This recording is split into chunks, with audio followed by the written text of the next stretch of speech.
Tape number 5, survivor Jolan Moskowitz.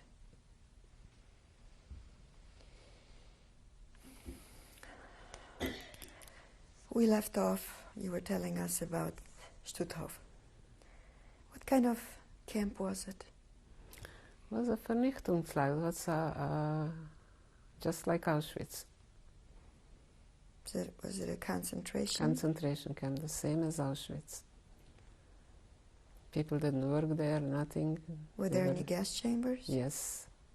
Did you know about it? Sure. Can you tell us about this, please? They were gas chambers. They said whoever could push themselves in to be selected to go to work should go. Otherwise, they won't be alive. And that was the truth. Nobody came back. Whoever was left there, nobody came back. Did you believe it at that time? That's so? We didn't know what to believe if they said so we rather go to work than to lay on those boards there all day long. So what kind of work did you do there? No, after first they selected us, and then from there we went to Brno. We went to Brno. I worked in a munition factory. They were underground, under the trees, that nobody was hidden. Nobody should know that there are munition factories.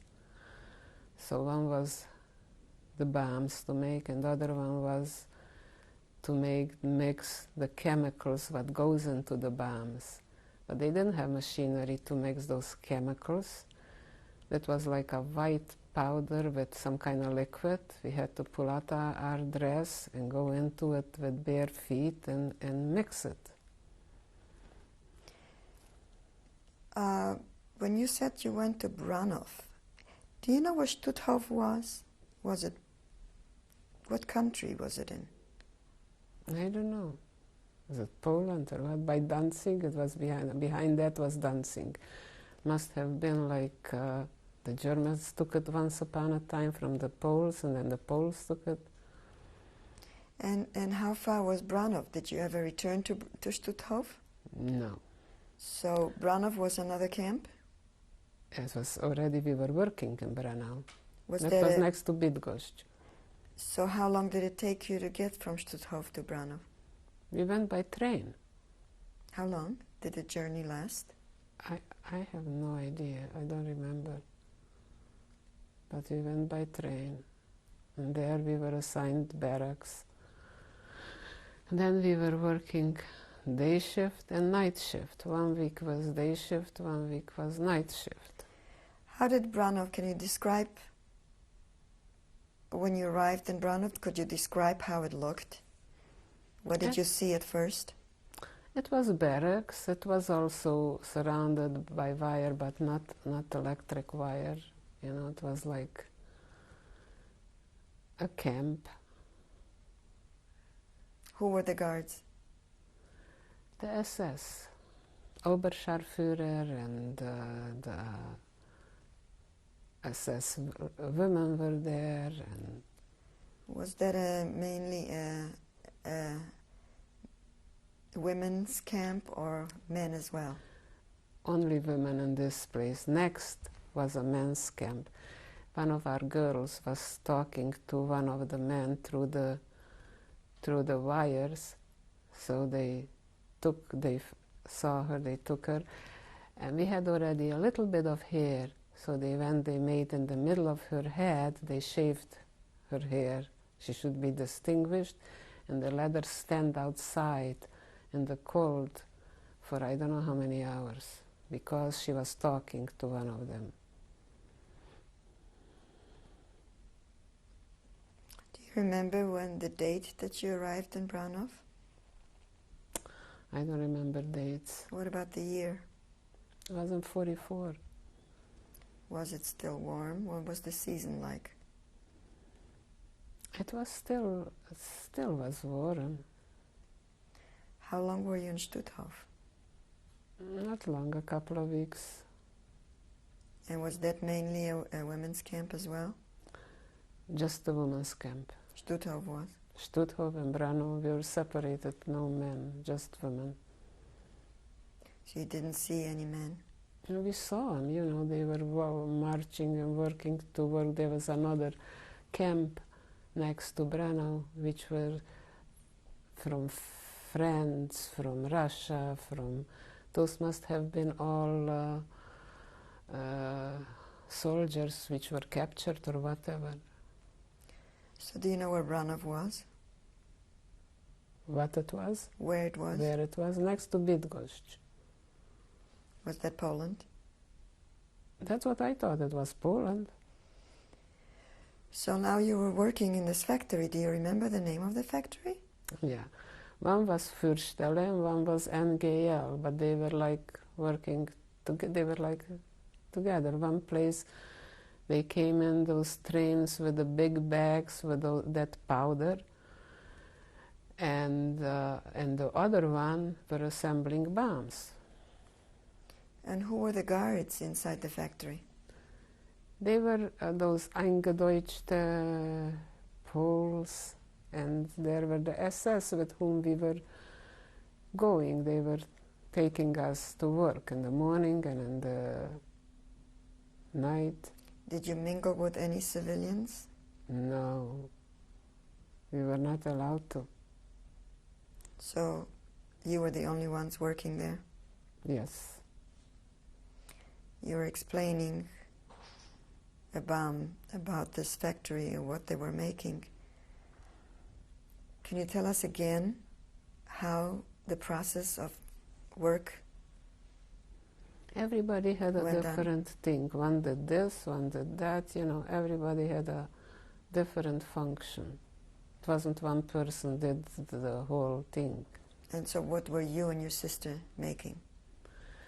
First, once they needed us to mix that powder, so 1 week we were mixing that powder, you know, with our bare feet.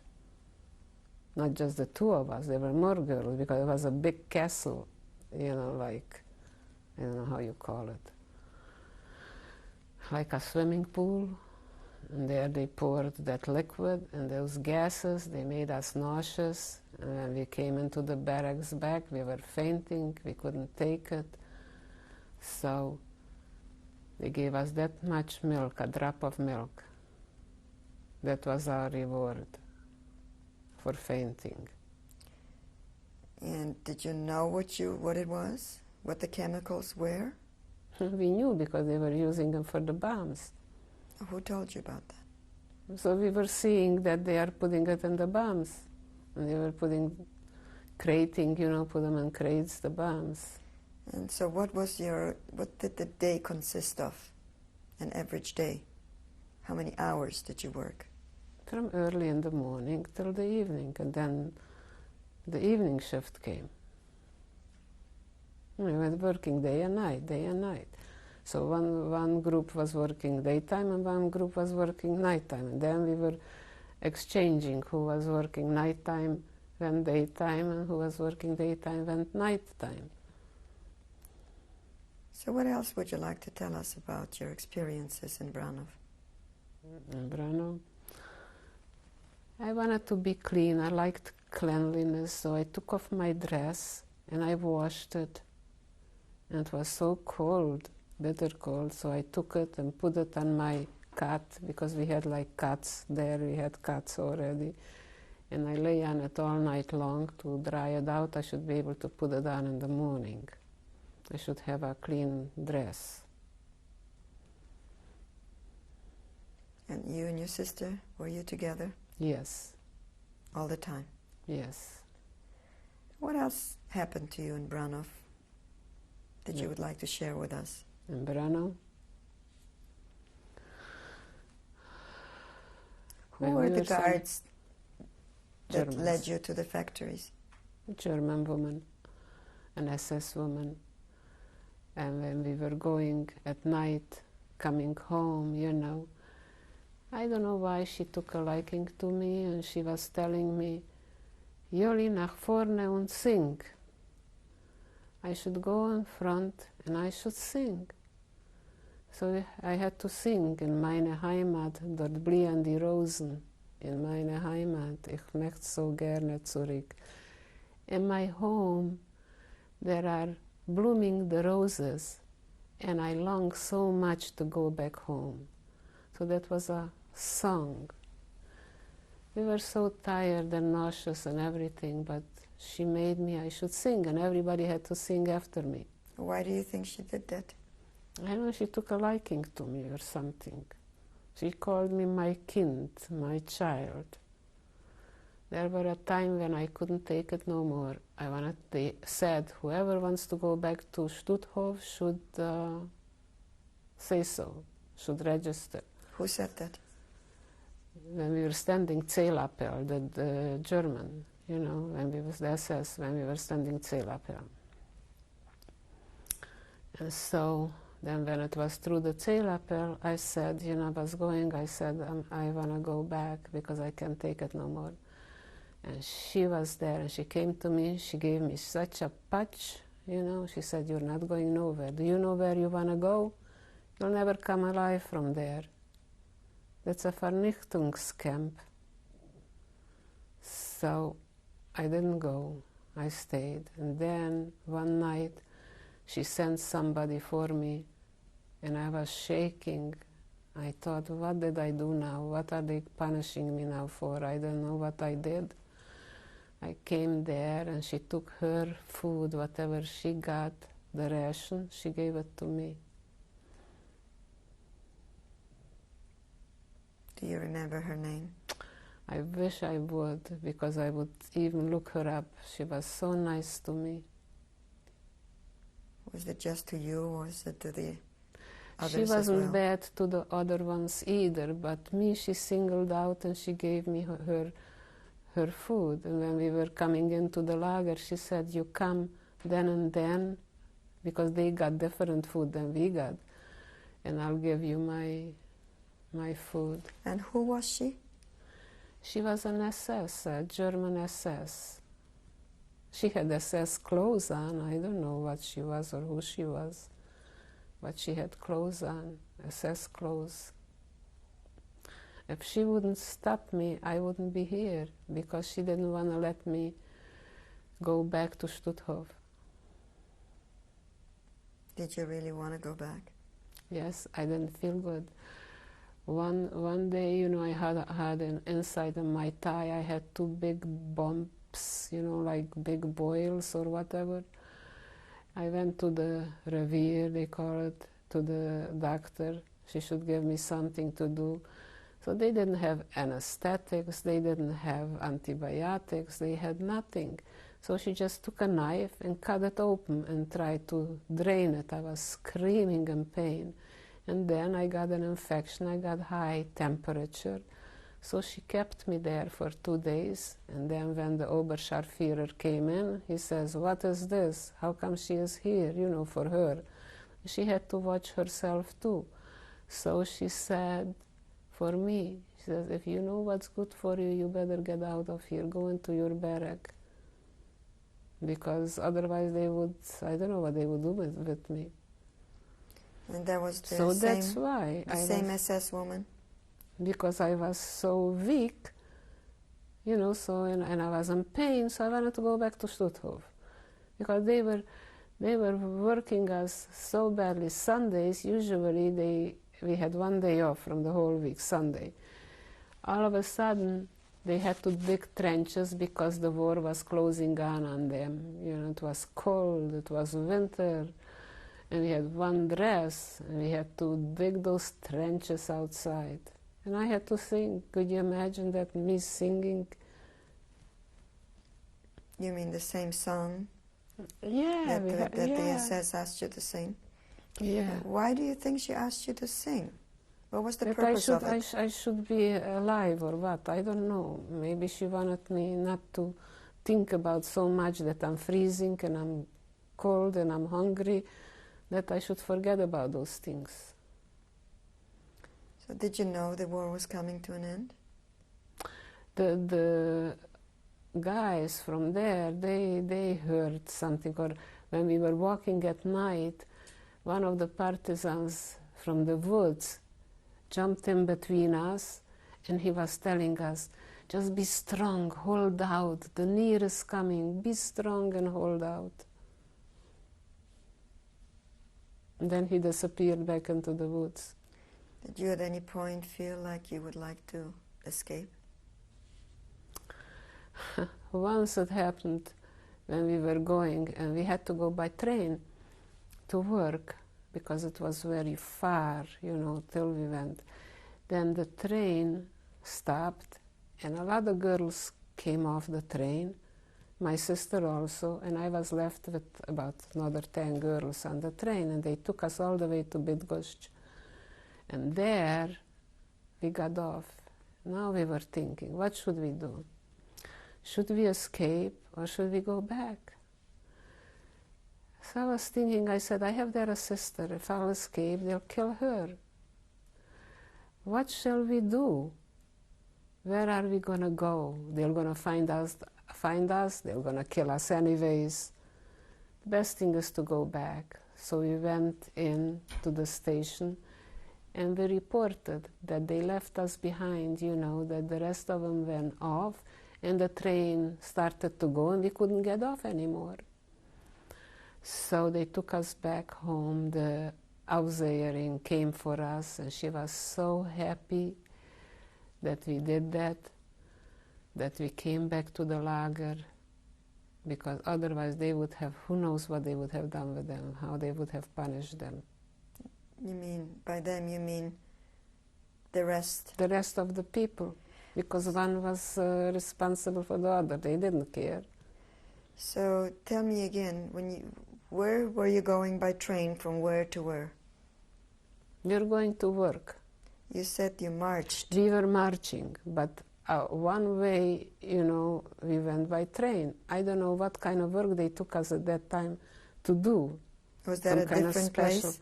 Some kind of special work, I don't know, far away. And when the train was going and it stopped to let us off from where we had to march home to the lager. And it didn't stay long enough that everybody should get off. And then it went with us all the way to Bydgoszcz. And so when you arrived in Bydgoszcz, who did you go to? Inside we went into the station, and I went to that station master, and I told him what happened and from where we are and which lager we are. So they phoned in there, and they came to get us. What language did you talk to him? German.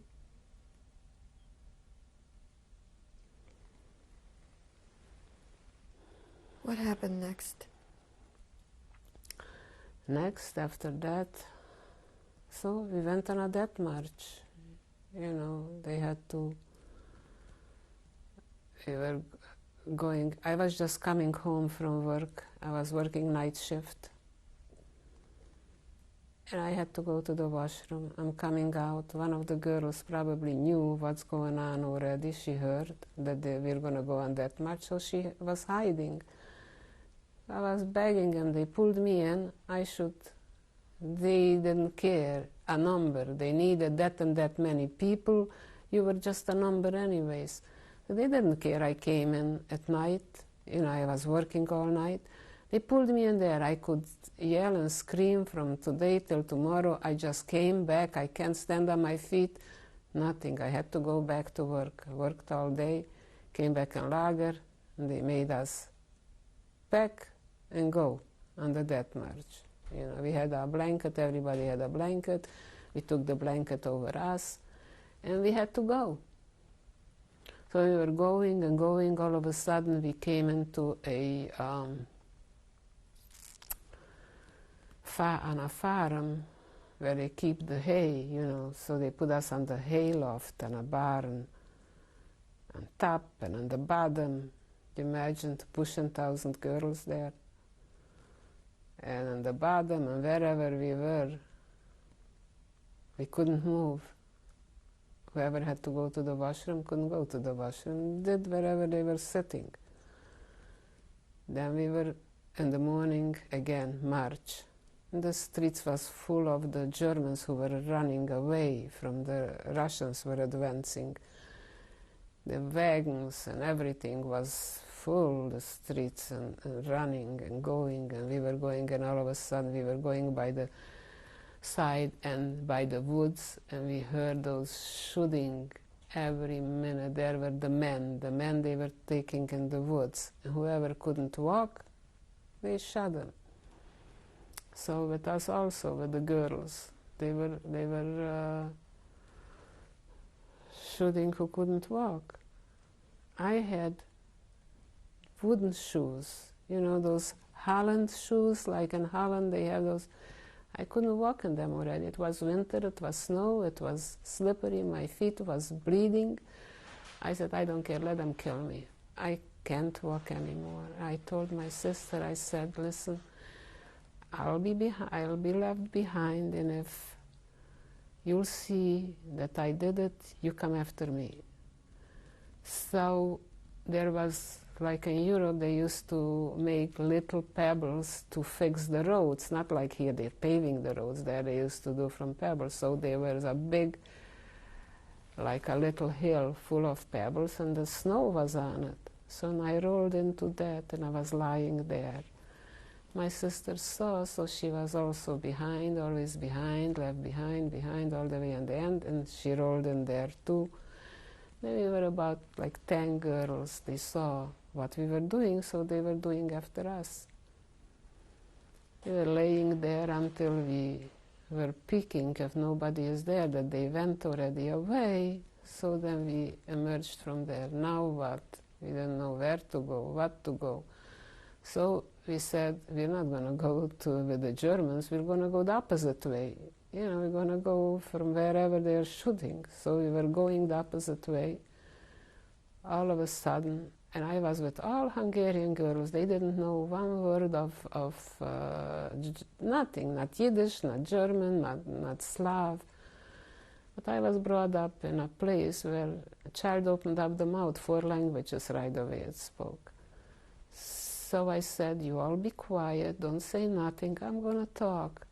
I don't know, God gave me courage. And we see 2 SS things come with sleds and loaded. The sleds were so loaded. And they say, don't you know you're going the wrong way? You're not supposed to go this way. The Russians are advancing. The war is coming. I said, I know, but they put us here that we should tell you which way you should go. You cannot go right, you cannot go left, you just have to go straight, and you cannot, 1 minute you cannot waste. And they say, maybe you need some food, we have plenty of food. No, you have to run because you have no time to waste. We were so scared they're going to start giving us some food or something, then they're going to think, what are these girls doing here, you know. So they left, and we felt a relief, a sigh of relief that they left us. And they went away. Then, now what? We were going and going. We wanted to go into a house. It was such a tiny little house that it was shaking from the shooting, from the everything.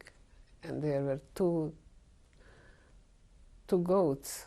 And one of the girls was from a farm. She knew how to milk. The goats were crying. You know, they were happy to relieve their milk. So they were milking the milk, and everybody got a little drink. And then we said, we have to leave here because you cannot stay here. If not, you know, the whole house is going to fall on top of us, or they're going to kill us. So we went again. We came upon a big house on the road that was like a mill, but we wanted to go in. There was a dog. He wouldn't let us in. He would tear us up to pieces. So I said, let's get off the road. Let's go into a farm or someplace. So we were going into a farmhouse. It was empty. Everything the Germans took away, or they were eingedeutschte Poles. I don't know who they were. And so we went in there to relax us a little bit from the bitter cold, even it was no heat or nothing. So we stayed there, and there were cows and chickens and pigs, and it was a big farm with all those things. And so we were afraid maybe somebody is hiding there and we're going to sleep or something. They're going to come out from the cellars and they're going to kill us. But we were so exhausted we couldn't care anything less. So the girl went and she was milking the cows. The cows were crying and yelling. And so everybody was drinking a little milk and we fell asleep. Then in the morning, everybody was hungry again. So she went again and she milked them. And we drank milk. All of a sudden, shooting was so intense, so bad. And the Russians were advancing.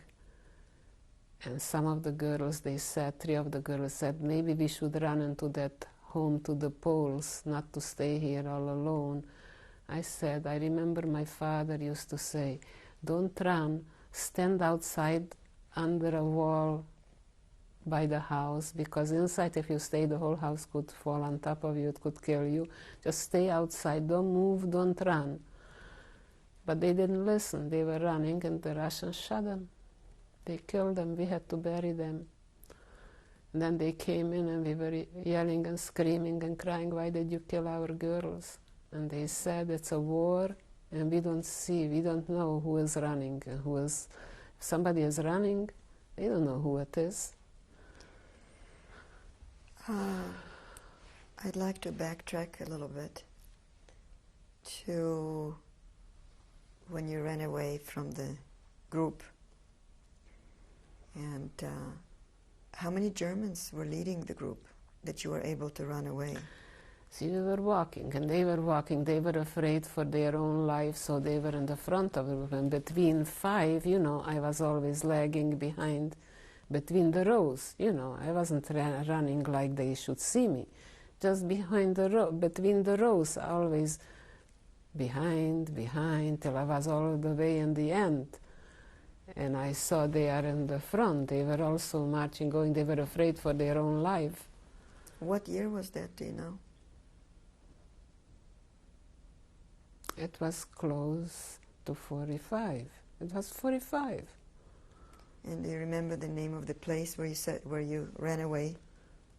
I think it was Hohenfeld. I don't know where it was or what it was. I have no idea what it was. Do you know if it was Poland or Germany? How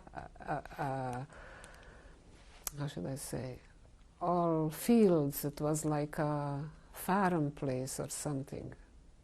Farmland. Did you encounter any civilians at all at that time? Civilians were running they were running for their own life. They were afraid for the advancing Russians, that they were going to kill them or something. So they were running with the wagons and stuff like that. So you and your sister and how many more stayed behind? We were 10. So all 10 managed to run away from the group? Yeah. Were there any men as well? No. Just Did you see any men on the death march at all? in the woods. Didn't see them, just heard the shooting, and they were saying, there is the men are going. Once before that, when we were running away, we were so hungry. Stopped at the farm, we saw they gave for the cows to eat those, I don't know what it calls, rutabaga or whatever, so we took away from the cows and we were starting eating it. We were very hungry. So when you ran away, you were running from place to place? Yes. And did you know what direction to run? No. We just didn't want to go to Germany. We were running the opposite direction. We will stop now and come back later.